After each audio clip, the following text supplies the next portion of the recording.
Cooking with Easy, mix and cook. Isa na namang napakasarap na kakanin ang ating recipe ngayon.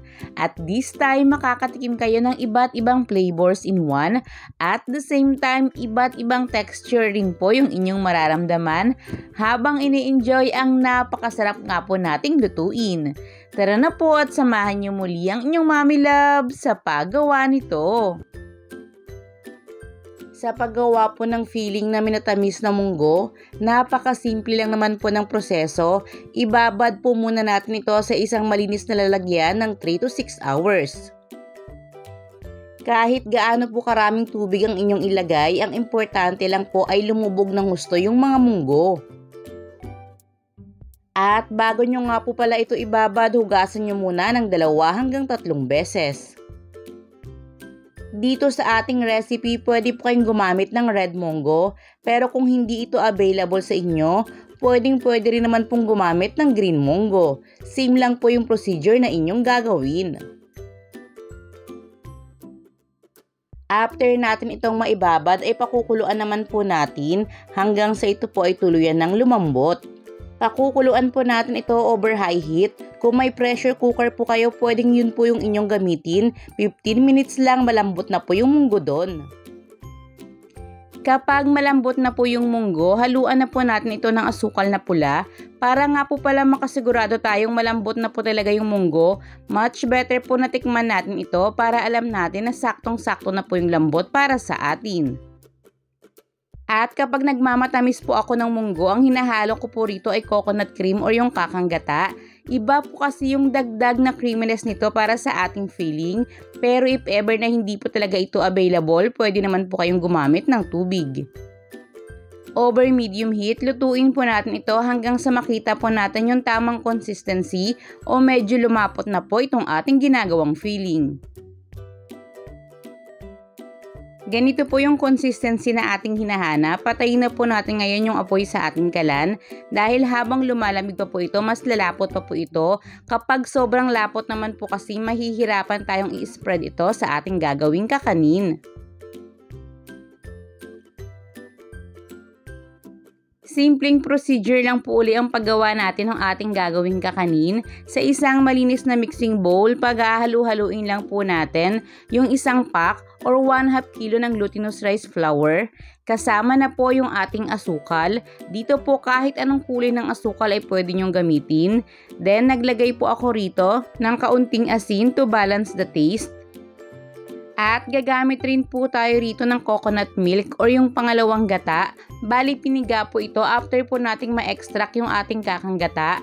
At dinagdagan po muna natin ito ng medyo mas marami-raming tubig bago ginata po uli.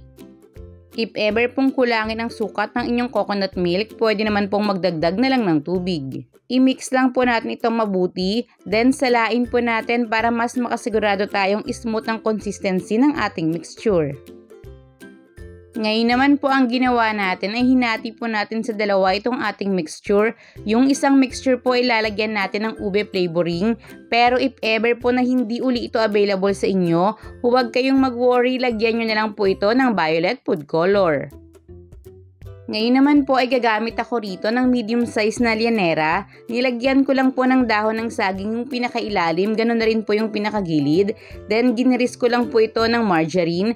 Pero if ever na hindi pa rin po talaga available sa inyo ang dahon ng saging, pwede naman pong diretso na lang sa llanera. Make sure lang po na mag-grease nyo itong mabuti dahil medyo sticky po yung ating ginagawang kakanin.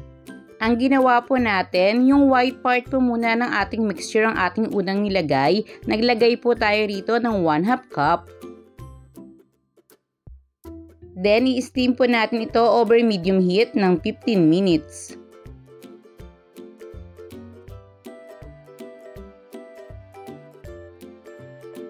After 15 minutes at firm na po yung ating first layer, hanguin po muna natin ito at maglalagay naman po tayo ng ating ginawang munggo filling. Bali yung ating pong ginawang munggo filling ay sasapat po dito po sa ating 8 llanera. Hatiin nyo lang po ito sa 8. Sa akin po, tinimbang ko po ito, halos tumitimbang po ito ng 100 grams per llanera. After nyan ay ilagay naman po natin yung isang part na po ng ating mixture na nilagyan naman po natin ng ube flavoring. Ganon rin po 1/2 cup rin po per llanera yung ating ilalagay.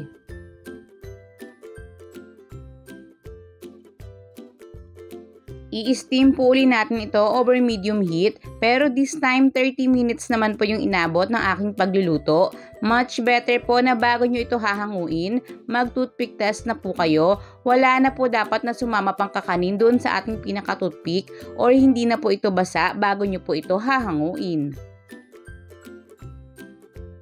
Katulad nga po nung sinabi ko sa inyo kanina, iba't ibang flavors po yung matitikman nyo dito sa ating napakasarap na kakanin. Don't worry, dito naman po sa gagawin nating toppings, 2 ingredients lang po yung ating gagamitin. Bali, pinaghalo lang po natin yung ating coconut cream or yung ating kakanggata at condensed milk. I-mix po natin itong mabuti bago po natin ito isasalang sa ating kalan na ang lakas naman po ng apoy ay medium heat hanggang sa ito po ay kumulong mabuti at medyo lumapot.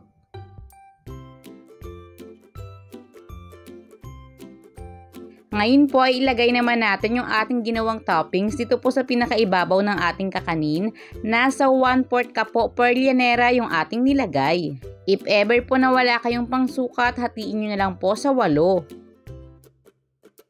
Ngayon po ay isalang natin ito sa preheated oven ng 180 degrees Celsius na ang init lang po ay nasa pinakaibabaw dahil aim lang po natin na medyo ma-toast or mag-brown yung pinaka-toppings ng ating kakanin.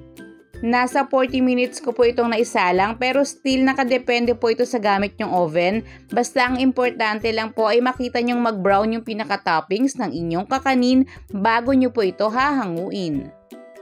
If ever naman po na hindi available sa inyo yung oven, kung naalala nyo at napanood nyo na po yung ating bibingkang malagkit na niluto lang po natin gamit po yung ating kawali, pwedeng ganong pamamaraan po yung inyong gagawin at pwede rin po kayong gumamit rito ng oven toaster.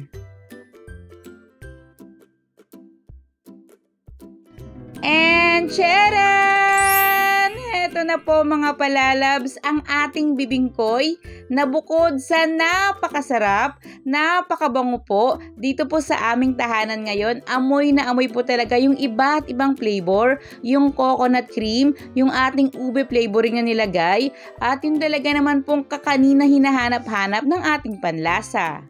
Makunat-kunat po yung ating kakaning ito at kapag ito po ay inyong ninunguya, malalasahan nyo po yung iba't ibang flavor katulad nga ng sinabi ko sa inyo kanina.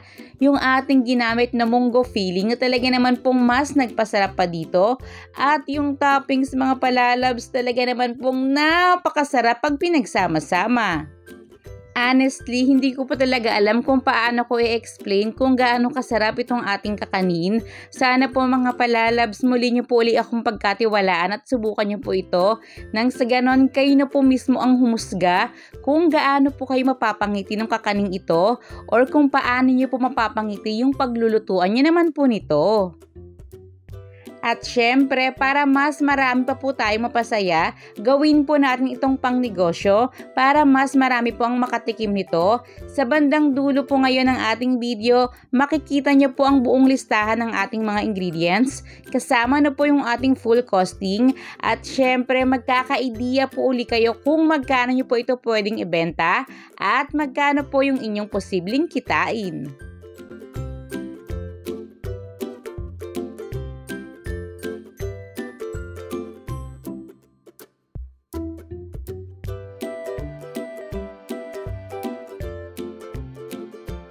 Cooking with easy, mix and cook.